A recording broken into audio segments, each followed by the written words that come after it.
해질 무렵 저는 마당에 앉아 노을을 바라보고 있었어요. 늘 그랬듯이 오늘도 혼자였죠. 남편이 떠난 지 5년, 이제는 혼자 있는 것이 익숙해졌다고 생각했어요. 하지만 가끔 이렇게 붉게 물든 하늘을 보고 있으면 문득 외로움이 밀려오곤 했죠. 제 이름은 이신자예요. 올해 75살이 되었어요. 평생을 이 작은 시골 마을에서 살았죠. 남편과 함께 농사를 짓고 아이들을 키우며 평범하지만 행복한 삶을 살았어요. 그러다 5년 전 남편이 갑자기 세상을 떠났고 저는 혼자가 되었어요. 아들들은 이미 도시로 떠나 제 앞길을 개척하고 있었죠. 처음에는 견디기 힘들었어요. 매일 아침 일어나면 남편이 없다는 사실을 다시 깨달았고 그때마다 가슴이 미어졌죠. 하지만 시간이 지나면서 조금씩 익숙해졌어요. 농사일도 혼자 하게 되었고 마을 노인의 활동도 하면서 바쁘게 지냈죠. 그래도 가끔은 허전함이 밀려왔어요. 그러던 어느 날 큰아들 현우에게서 전화가 왔어요. 서울에서 살고 있는 현우가 저를 모시고 싶다고 하더라고요. 시골에서 혼자 사는 게 걱정된다면서 자기네 집에서 편하게 살라고 했죠. 처음엔 망설였어요. 평생 살아온 고향을 떠난다는 게 쉬운 결정은 아니었으니까요. 어머니, 이제 혼자 계시기엔 너무 힘드실 것 같아요. 여기 오셔서 손주들이랑 같이 지내시면 좋잖아요. 현우의 말에 마음이 흔들렸어요. 손주들 얼굴을 보고 싶기도 했고 새로운 환경에서의 삶에 대한 기대감도 있었죠. 며칠을 고민하다 결국 서울로 가기로 결심했어요. 짐을 싸면서 옛날 사진들을 봤어요. 남편과 찍은 결혼 사진, 아이들이 어렸을 때 찍은 가족 사진. 추억이 새록새록 떠올랐죠. 가슴 한편이 아팠지만 동시에 이제 새로운 삶이 시작된다는 설렘도 있었어요. 마을 사람들과 작별 인사를 나누는 날 모두들 아쉬워하면서도 제 선택을 응원해 주셨어요. 오랫동안 함께 살아온 이웃들과 헤어지는 게 참 서운했죠. 하지만 새로운 시작을 위해서는 꼭 필요한 과정이라고 생각했어요. 버스를 타고 서울로 가는 동안 제 인생이 주마등처럼 스쳐 지나갔어요. 어릴 적 부모님과 보냈던 시간, 남편과 처음 만났던 날, 아이들을 낳고 키웠던 시간들. 모든 것이 꿈만 같았죠. 이제 제 인생의 새로운 장이 시작된다고 생각하니 설레면서도 두려웠어요. 서울에 도착하자 현우와 며느리, 그리고 손주들이 마중 나와 있더라고요. 오랜만에 보는 가족들의 얼굴에 마음이 따뜻해졌어요. 특히 손주들이 반갑게 뛰어와 안길 때는 눈물이 날 것 같았죠. 할머니, 이제 우리랑 같이 살아요. 손주들의 순수한 말에 웃음이 났어요. 그래요. 이제 새로운 삶이 시작되는 거예요. 이 낯선 도시에서 사랑하는 가족들과 함께. 현우의 집은 아파트였어요. 제가 살던 시골 집과는 너무나 달랐죠. 깨끗하고 넓은 공간, 편리한 시설들. 모든 게 새롭고 신기했어요. 며느리가 준비해둔 제 방에 들어섰을 때 문득 고향 집이 그리워졌어요. 하지만 이내 마음을 다잡았죠. 이제 이곳이 저의 새로운 보금자리가 될 거예요. 첫날 밤 베개에 머리를 대고 누웠을 때 이상한 기분이 들었어요. 평생 듣던 귀뚜라미 소리 대신 차들이 지나가는 소리가 들리더라고요. 창밖으로 보이는 불빛들도 낯설었죠. 하지만 동시에 이제 외롭지 않을 거라는 생각에 안도감도 들었어요. 다음 날부터 새로운 생활이 시작됐어요. 아침에 일어나면 며느리가 준비한 아침 식사를 함께 했고 손주들이 학교에 가는 모습을 배웅했죠. 낮에는 집안일을 도우며 시간을 보냈어요. 처음엔 모든 게 어색했지만 점차 적응해 갔죠. 며느리는 친절했어요. 항상 제가 불편한 건 없는지 물어보고 필요한 걸 챙겨주려고 했죠. 하지만 가끔은 그런 배려가 부담스럽기도 했어요. 제가 뭔가를 하려고 하면 어머님, 그냥 쉬세요. 라고 하는 게 좀 그랬죠. 현우는 바빴어요. 아침 일찍 출근하고 밤늦게 돌아왔죠. 주말에도 일이 있다며 나가는 날이 많았어요. 아들과 이야기를 나누고 싶었지만 그럴 기회가 별로 없었죠. 가끔은 내가 이 집에 와서 오히려 그들의 생활을 방해하고 있는 건 아닐까 하는 생각이 들기도 했어요. 그래도 손주들과 함께 있는 시간은 행복했어요. 학교에서 돌아온 손주들에게 간식을 챙겨주고 숙제를 도와주는 일이 즐거웠죠. 손주들이 제잘되며 학교에서 있었던 일들을 이야기할 때면 제 얼굴에도 절로 미소가 번졌어요. 하지만 시간이 지날수록 서서히 불편한 점들이 눈에 띄기 시작했어요. 며느리와 자주 부딪히게 됐죠. 제가 밥을 하려고 하면 며느리는 자기가 알아서 한다고 했고 손주들 돌보려고 해도 쉬라며 저의 역할을 줄여갔어요. TV를 보려고 해도 소리가 크다고 눈치를 주고 제가 좋아하는 음식을 해 먹으려고 하면 냄새 난다고 못마땅해 했죠. 점점 이 집에서 제자리가 없어지는 것 같았어요. 고향에 있을 때는 몰랐던 외로움이 서서히 몰려오기 시작했죠. 그래도 저는 참았어요.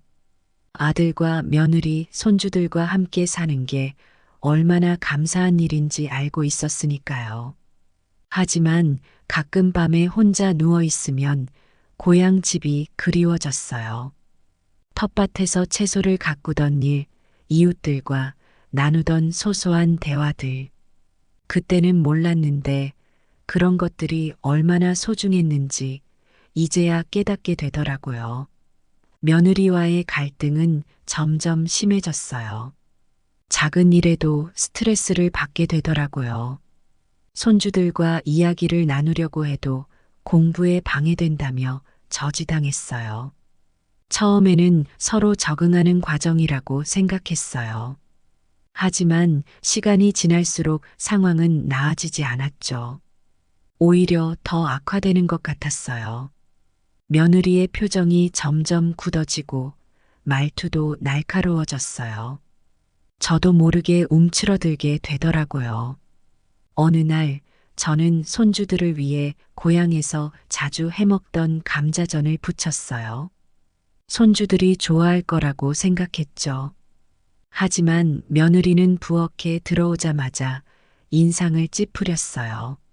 어머님, 기름 냄새가 너무 심해요. 환기도 안 시키고 무슨 요리를 하시는 거예요? 아이들 건강에 안 좋다고 몇 번이나 말씀드렸잖아요. 제발 기름진 음식은 자제해 주세요. 그리고 요리하실 때는 꼭 창문을 열어두세요. 냄새 때문에 커튼이랑 소파에 냄새가 배면 빼기 힘들어요. 어머님, 저희 집에서 지내시는 동안은 저희 규칙을 따라주셨으면 좋겠어요. 아이들 식단 관리도 중요하고 집안 청결 유지도 신경 써야 해요. 제가 아침 저녁으로 챙기는데 어머님께서 중간중간 간식을 주시니까 제 노력이 물거품이 되는 것 같아요. 며느리의 말에 저는 당황했어요. 그저 손주들을 위해 정성껏 요리한 건데 꾸중을 들은 것 같아 가슴이 아팠죠. 그날 이후로 부엌에 들어가는 것조차 조심스러워졌어요.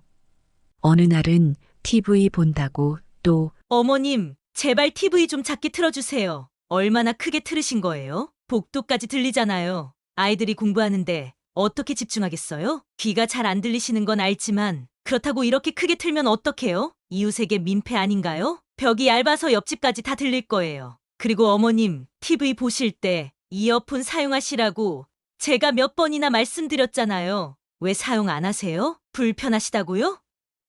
그래도 좀 노력해 주셔야죠. 우리 모두를 위해서요. 아이들 방 바로 옆인데 이렇게 시끄러우면 어떻게 공부를 해요? 성적이 떨어지면 어쩌려고 그러세요? 요즘 경쟁이 얼마나 심한데 공부에 방해되면 나중에 다 어머님 탓할 거예요. 그리고 밤늦게까지 TV 틀지 마세요. 소리 때문에 잠을 설치게 돼요. 우리 모두 일찍 자고 일찍 일어나야 하는데 어머님 때문에 생활 리듬이 다 깨져요. 저는 귀가 잘 안 들려서 소리를 조금 크게 틀 수밖에 없었어요. 하지만 그때마다 며느리는 못마땅해하며 소리를 줄이라고 했죠. 결국 저는 자막을 보며 낮은 소리로 TV를 보게 되었어요. 그마저도 며느리 눈치를 보며 조심스럽게 봐야 했죠. 손주들과 대화를 나누는 것도 쉽지 않았어요. 손주들이 학교에서 돌아오면 반갑게 맞이하고 싶었지만 며느리는 그것조차 못마땅해 했어요. 어머님, 아이들이 공부할 시간이에요. 너무 말 걸지 마세요. 아이들 학업이 얼마나 중요한지 아시잖아요. 요즘 경쟁이 얼마나 심한데요. 조금이라도 집중력이 흐트러지면 성적에 영향을 미칠 수 있어요. 며느리의 말에 저는 입을 다물 수밖에 없었어요. 손주들과 이야기를 나누고 싶은 마음은 있었지만 방해가 될까봐 조심스러워졌죠. 점점 집안에서 저의 존재감이 사라지는 것 같았어요. 이런 상황이 계속되면서 저는 점점 더 고립감을 느끼게 되었어요. 가족들과 함께 살고 있지만 마치 이방인이 된 것 같은 기분이 들었죠. 식사 시간에도 대화에 끼지 못하고 그저 조용히 밥만 먹게 되더라고요.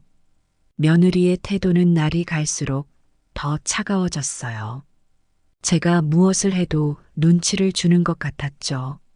손주들 옷을 정리하려고 해도 어머님, 그냥 두세요. 제가 알아서 할게요. 라고 하고 집 안 청소를 하려고 해도 어머님은 쉬세요. 제가 할게요. 라며 저를 밀어내는 것 같았어요. 이런 상황 속에서 저는 점점 자신감을 잃어갔어요. 예전에는 당당하게 살았는데 이제는 집안에서 조그맣게 움츠러들어 살게 되었죠. 말 한마디를 하기 전에도 며느리의 반응을 먼저 생각하게 되더라고요. 밤에 잠자리에 들 때면 고향에서의 삶이 그리워졌어요. 그때는 비록 혼자였지만 적어도 제 삶의 주인공이었죠.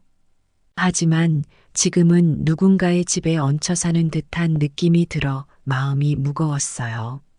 손주들과의 관계도 점점 멀어지는 것 같았어요. 처음에는 할머니가 오셔서 좋아하던 아이들도 이제는 저를 불편해하는 듯 했죠. 아마도 며느리의 태도를 보고 배운 것 같아 더욱 마음이 아팠어요. 이런 상황 속에서 현우에게 의지하고 싶었지만 그도 바쁜 일상에 치여 저의 고민을 들어줄 여유가 없어 보였어요. 어머니, 불편한 점 없으세요? 물어보긴 했지만 그저 형식적인 질문 같아 속마음을 털어놓기가 어려웠죠. 날이 갈수록 저는 이 집에서 제 자리를 찾기가 힘들어졌어요. 가족들과 함께 있지만 외롭고 손주들 곁에 있지만 그들과 가까워지지 못하는 이 상황이 너무나 힘들었죠. 점점 제 존재 자체가 이 가정의 짐이 되는 것 같아 마음이 무거워졌어요. 현우에게 이야기해 봤어요. 하지만 그저 서로 이해하면서 지내자는 말뿐이었죠. 며느리 앞에선 내 편을 들어주지 않았어요. 아들의 태도에 실망도 되고 서운하기도 했지만 어쩔 수 없다고 생각했어요. 현우도 직장에서 스트레스 받은 채로 집에 돌아오는데 집안일까지 신경 쓰기 힘들겠죠. 아들과 대화를 나누려고 여러 번 시도했어요. 퇴근 후 피곤해 보이는 현우를 붙잡고 이야기를 꺼내는 게 쉽지 않았지만 며느리와의 갈등에 대해 털어놓았죠. 하지만 현우는 깊이 있게 듣지 않는 것 같았어요. 어머니, 이 사람도 나름대로 노력하고 있어요. 시간이 지나면 괜찮아질 거예요. 라는 말만 되풀이할 뿐이었죠. 며느리와 갈등이 있을 때마다 현우의 반응은 실망스러웠어요. 때로는 며느리의 편을 들기도 하고 때로는 그저 중립을 지키려 하더라고요. 어머니, 집사람 말도 일리가 있어요. 서로 조금씩 양보하면 좋겠어요. 라는 말을 들을 때마다 가슴이 아팠어요. 내 아들인데 왜 나를 이해해주지 못하는 걸까 하는 생각이 들었죠.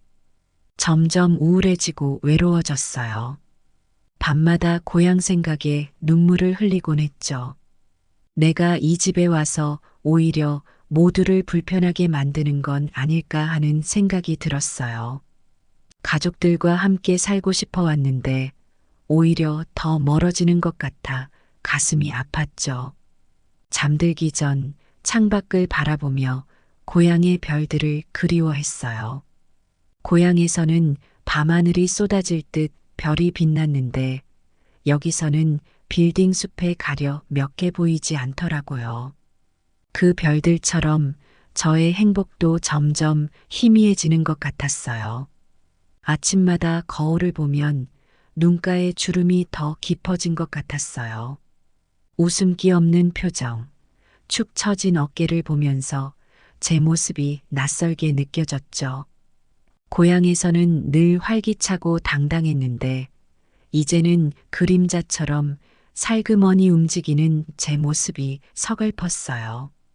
그러다 어느 날 며느리가 친정에 다녀온다며 집을 비웠을 때 일이 터졌어요. 제가 손주들 간식으로 튀김을 해줬는데 며느리가 돌아와서 보더니 대노하더라고요. 기름진 음식 먹이지 말라고 했다면서요. 어머님, 제가 몇 번이나 말씀드렸어요? 아이들한테 기름진 음식 주지 말라고요. 건강에 안 좋다고 했잖아요. 며느리의 목소리가 높아졌어요. 저는 그저 손주들이 좋아할 거라고 생각해서 해준 건데 입이 떨어지지 않았어요. 손주들은 놀란 눈으로 우리를 바라보고 있었죠. 그 모습을 보니 더 마음이 아팠어요. 손주들의 놀란 표정이 눈에 아른거렸어요. 평소에는 할머니가 해주는 음식을 좋아하던 아이들인데 이제는 눈치를 보며 먹는 모습이 안타까웠죠. 손주들과의 관계마저 틀어지는 것 같아 가슴이 아팠어요.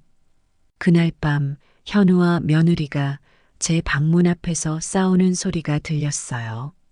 여보, 어머니는 그저 좋은 뜻으로 하신 거야. 그렇게까지 화낼 일은 아니었잖아. 당신은 몰라. 매일매일 이런 일들이 쌓이는 거야. 어머님을 모시는 게 이렇게 힘들 줄 몰랐어. 며느리의 말에 가슴이 찢어지는 것 같았어요. 저는 이불을 뒤집어 쓰고 소리 없이 울었어요. 내가 이 집에 온 게 정말 잘한 선택이었을까? 하는 의문이 들었죠. 방 안에 혼자 앉아 지난 날들을 돌이켜 보았어요. 현우가 어렸을 때 아프다고 밤새 울던 모습이 떠올랐죠. 그때 저는 밤을 새워가며 현우를 돌봤어요. 그런 현우가 이제는 며느리 편에 서서 저를 외롭게 만드는 것 같아 서글펐어요. 창밖으로 보이는 도시의 불빛들이 차갑게 느껴졌어요. 고향의 따뜻한 등불이 그리워지더라고요. 이 넓은 도시 속에서 저는 그저 작은 점에 불과한 것 같았어요. 고향으로 돌아가고 싶다는 생각이 마음 깊숙이 자리 잡기 시작했죠. 다음 날 아침 식사 시간이 되었지만 저는 방에서 나가지 못했어요. 현우가 문을 두드리고 들어왔어요. 어머니, 어제 일은 정말 죄송해요. 저희가 잘못했어요. 나와서 식사하세요. 현우의 말에 마음이 조금은 풀렸지만 여전히 무거웠어요. 식탁에 앉았을 때 며느리와 눈이 마주쳤는데 서로 어색한 미소만 지을 뿐이었죠. 손주들도 평소보다 조용했어요. 가족이 함께 모여 있는데도 이렇게 무거운 분위기라니. 제 마음이 더 아팠어요. 식사 내내 침묵이 이어졌어요. 수저 부딪히는 소리만 간간히 들릴 뿐 평소에 있던 대화나 웃음소리는 찾아볼 수 없었죠. 며느리는 고개를 숙인 채 밥만 먹었고 현우는 어색한 표정으로 이따금 저를 쳐다보았어요. 손주들은 평소와 달리 제잘거리지 않고 조용히 밥을 먹었죠. 이런 모습을 보니 제가 이 가정의 평화를 깨뜨린 것만 같아 마음이 무거워졌어요. 그 일 이후로 저는 더 조심스러워졌어요. 뭔가를 하려고 할 때마다 며느리의 눈치를 보게 되더라고요. 제 삶이 점점 위축되어 가는 것 같았죠. 부엌에 들어갈 때도 발소리를 죽이고 조용히 움직였어요. 며느리가 오기 전에 서둘러 일을 마치고 나오려고 했죠. 손주들이 학교에서 돌아오면 반갑게 맞이하고 싶었지만 그저 살짝 미소 지으며 고개를 끄덕이는 것으로 대신했죠. 이런 생활이 계속되면서 저는 점점 더 고립감을 느꼈어요. 가족들과 한 지붕 아래 살고 있지만 마치 투명 인간이 된 것 같았죠.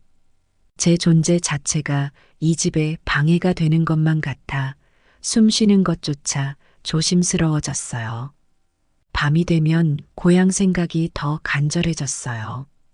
옛날에는 밤이면 이웃들과 모여 이야기를 나누곤 했는데 지금은 그저 혼자 방 안에 있을 뿐이에요. 창밖으로 보이는 서울의 밤거리는 여전히 낯설기만 했어요.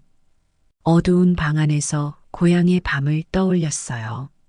달빛 아래 너른 마당에서 이웃들과 수다를 떨던 그 시간들이 그리웠죠.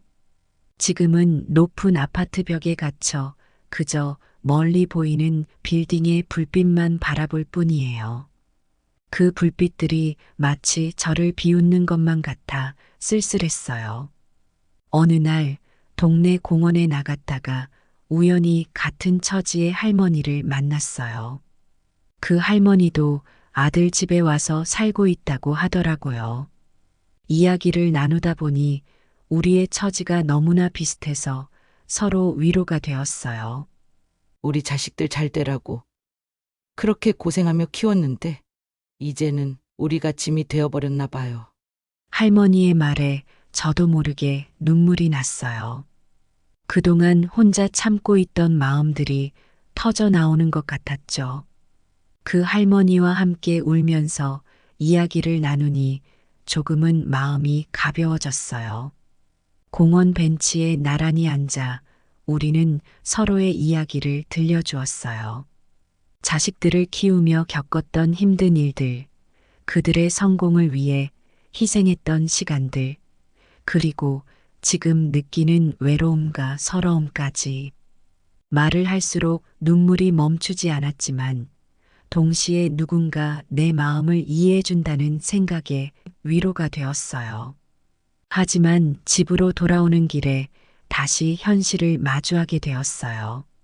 며느리의 차가운 눈빛, 손주들과 나누지 못하는 대화들, 아들과의 어색한 관계. 이 모든 것들이 절 힘들게 했어요. 아파트 현관문 앞에 서서 한참을 망설였어요. 이 문을 열고 들어가면 또다시 그 숨막히는 일상이 시작될 거라는 생각에 발걸음이 떨어지지 않았죠. 잠시 눈을 감고 심호흡을 했어요. 괜찮아, 이겨낼 수 있어라고 스스로를 다독이며 겨우 문을 열었습니다. 집에 들어서자 며느리가 TV를 보고 있었어요. 제가 들어오는 소리에 고개를 돌렸지만 곧바로 다시 TV로 시선을 돌렸죠. 인사를 해야 할지 말아야 할지 고민하다 결국 조용히 제 방으로 들어갔어요. 문을 닫는 순간 또다시 고립된 섬에 혼자 남겨진 것 같은 기분이 들었습니다. 어느 날 밤 잠을 이루지 못하고 있을 때 문득 결심이 섰어요. 이대로는 안 되겠다고 생각했죠. 내가 이 집에 있음으로써 모두가 불편해한다면 차라리 떠나는 게 나을 것 같았어요. 고향으로 돌아가야겠다고 마음먹었죠. 밤새 뒤척이며 이 결정에 대해 곰곰이 생각해 봤어요. 처음엔 두렵기도 했죠. 다시 혼자 살아갈 생각을 하니 막막했어요. 하지만 지금 이 상황보다는 나을 거라는 생각이 들었어요. 적어도 고향에서는 제가 저 자신으로 살 수 있을 테니까요. 결심을 하고 나니 오히려 마음이 편해졌어요. 마치 무거운 짐을 내려놓은 것 같았죠. 다음 날 아침 현우를 불러 이야기를 했어요. 현우야, 엄마 고향으로 돌아갈래. 현우는 놀란 표정을 지었어요. 눈이 동그래지더니 입을 다물지 못하고 저를 바라보았죠. 어머니, 갑자기 무슨 말씀이세요? 뭐가 불편하신 게 있으세요? 현우의 반응을 보니 마음이 아팠어요. 내 아들이 이렇게 놀랄 정도로 우리 사이가 멀어져 있었던 걸까요? 저는 그동안 참아왔던 마음들을 조금씩 털어놓았어요. 며느리와의 갈등, 손주들과 나누지 못하는 대화들, 이 집에서 느끼는 소외감. 현우는 고개를 숙이고 듣기만 했어요. 어머니, 제가 잘못했어요. 더 신경 쓰고 배려했어야 했는데, 죄송해요. 하지만 돌아가시면 안 돼요. 우리가 더 노력할게요. 현우의 말에 마음이 흔들렸지만 저는 결심을 굽히지 않았어요. 이미 충분히 생각하고 결정한 일이었으니까요. 그리고 이제 와서 바뀔 수 있을 거라고 믿기도 힘들었어요. 아니야, 현우야. 엄마가 여기 있으면 너희 가정에 방해가 될 것 같아. 엄마는 고향에 가서 살게. 거기가 엄마한테는 더 편할 것 같아. 그렇게 저는 고향으로 돌아갈 준비를 시작했어요. 짐을 싸면서 이곳에서의 시간들을 돌아보게 되더라고요. 서랍을 정리하다 발견한 손주들의 그림, 현우가 선물해준 스카프, 며느리가 생일 때 사준 옷. 하나하나가 추억이 담긴 물건들이었죠. 좋은 기억도 있었지만 아쉬움과 후회가 더 크게 남았어요. 며느리에게 이야기했을 때 그녀의 표정에서 안도감을 읽을 수 있었어요. 겉으로는 만류했지만 속으로는 제가 떠나는 걸 반기는 것 같았죠. 그 모습을 보니 더욱 마음이 아팠어요. 어쩌면 저희 둘 다 이런 상황에서 해방되는 걸 원했는지도 모르겠어요. 어머님, 정말 가시는 거예요? 제가 뭐 잘못한 게 있다면 말씀해 주세요. 고치도록 할게요. 며느리의 말에 저는 그저 미소 지으며 고개를 저었어요. 이제 와서 무언가를 바꾸기엔 너무 늦었다고 생각했거든요. 손주들과 작별 인사를 나눌 때는 눈물이 났어요. 아이들은 제가 떠나는 걸 슬퍼하는 것 같았어요. 특히 막내 손주가 제 치마를 붙잡고 할머니, 가지 마세요. 말했을 때는 가슴이 찢어지는 것 같았죠. 하지만 저는 이게 모두를 위한 최선의 선택이라고 생각했어요. 할머니가 집에 가봐야 해. 하지만 자주 보러 올게. 너희들도 할머니 보러 놀러 와야 해. 아이들을 달래며 말했지만 제 마음도 무거웠어요. 이 아이들과 함께 보낸 시간들이 얼마나 소중했는지 새삼 깨닫게 되더라고요. 떠나기 전날 밤 방 안에 혼자 앉아 있으니 지난 시간들이 주마등처럼 스쳐 지나갔어요. 서울에 왔을 때의 기대감, 가족들과 함께 보냈던 시간들, 그리고 점점 깊어져 간 갈등들. 모든 것이 꿈만 같았어요. 창밖으로 보이는 서울의 밤이 유독 아름다워 보이더라고요. 이제 곧 떠나야 한다고 생각하니 미워했던 이 도시가 새삼 그리워질 것 같았어요. 이제 다시 고향으로 돌아가는 거예요.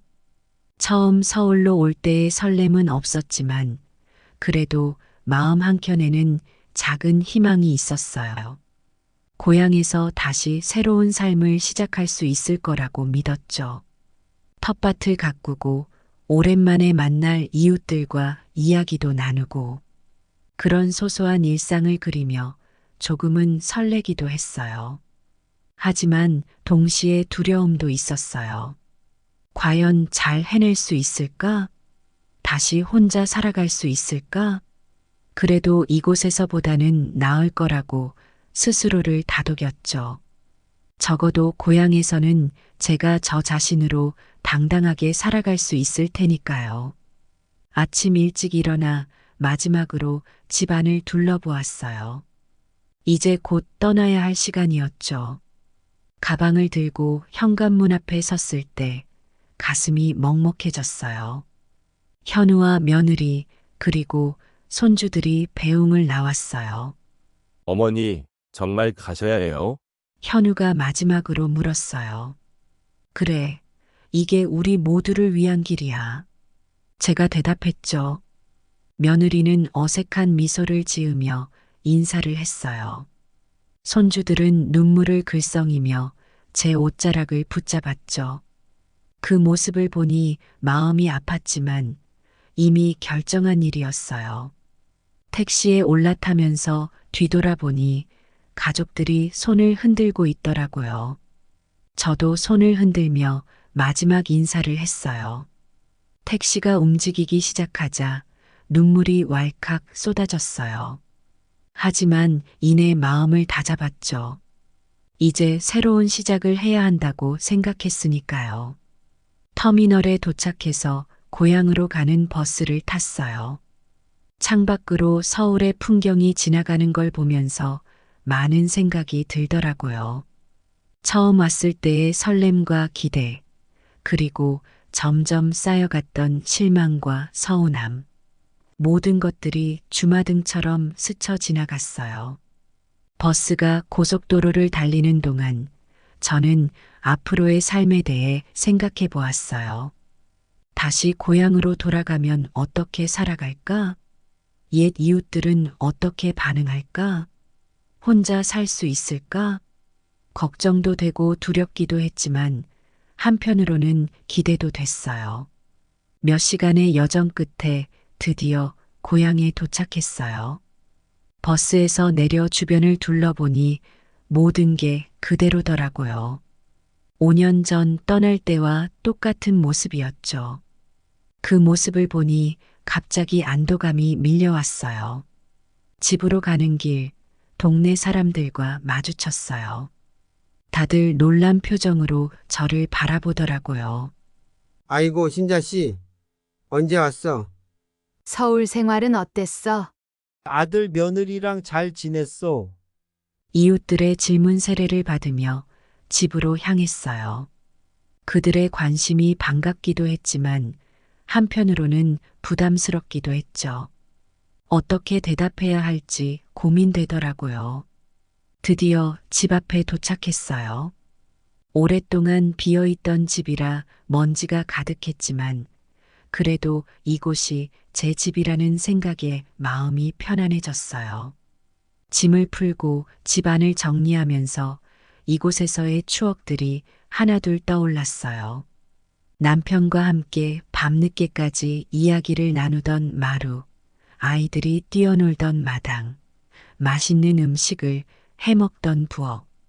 모든 곳에 추억이 깃들어 있더라고요. 그 추억들을 떠올리며 웃기도 하고 울기도 했어요. 밤이 되어 잠자리에 들 때 문득 서울에 있는 가족들 생각이 났어요.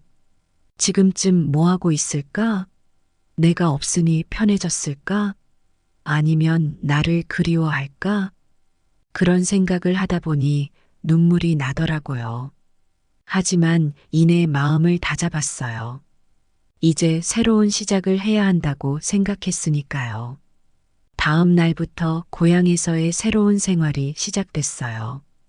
텃밭을 가꾸고 동네 노인의 활동도 하면서 바쁘게 지냈죠. 처음엔 적응이 힘들었지만 점점 편안해졌어요. 이웃들과 이야기를 나누다 보니 제가 겪은 일들이 저만의 경험이 아니라는 걸 알게 됐어요. 많은 할머니들이 비슷한 경험을 했더라고요. 그들과 이야기를 나누면서 위로도 받고 조언도 얻었어요. 가끔 서울에서 전화가 왔어요. 현우와 진우가 안부를 물었고 손주들과도 영상 통화를 했죠. 처음엔 어색했지만 점점 자연스러워졌어요. 멀리 있어도 가족은 가족이라는 걸 느꼈죠. 시간이 지나면서 저는 제 선택이 옳았다고 생각하게 됐어요. 여기서 저는 제 삶의 주인공이 될 수 있었으니까요. 서울에서는 누군가의 어머니, 할머니로만 존재했지만 여기서는 그냥 이신자로 살 수 있었어요. 물론 가끔은 서울에서의 생활이 그립기도 해요. 손주들의 제잘거림, 현대적인 편의시설들. 하지만 그보다 더 소중한 것을 얻었다고 생각해요. 바로 제 자신을 되찾은 거죠. 이제는 제 삶에 만족해요. 어려움도 있었지만 그래도 살아온 인생에 감사해요. 앞으로 남은 시간 동안 건강하게, 행복하게 살고 싶어요. 그리고 우리 아들들, 며느리들, 손주들 모두 잘 살기를 바라면서요. 이렇게 제 이야기를 들려드렸는데 여러분은 어떻게 생각하세요? 저의 선택이 옳았다고 생각하나요? 아니면 다른 방법이 있었을까요? 우리 사회에서 노인들의 삶, 세대 간의 갈등, 이런 문제들에 대해 함께 고민해 봤으면 좋겠어요. 제 이야기가 누군가에게는 위로가 되고 또 누군가에게는 경각심이 되길 바랍니다. 우리 모두가 서로를 이해하고 배려하는 사회가 되었으면 좋겠어요. 그래야 우리 모두가 행복하게 살 수 있을 테니까요.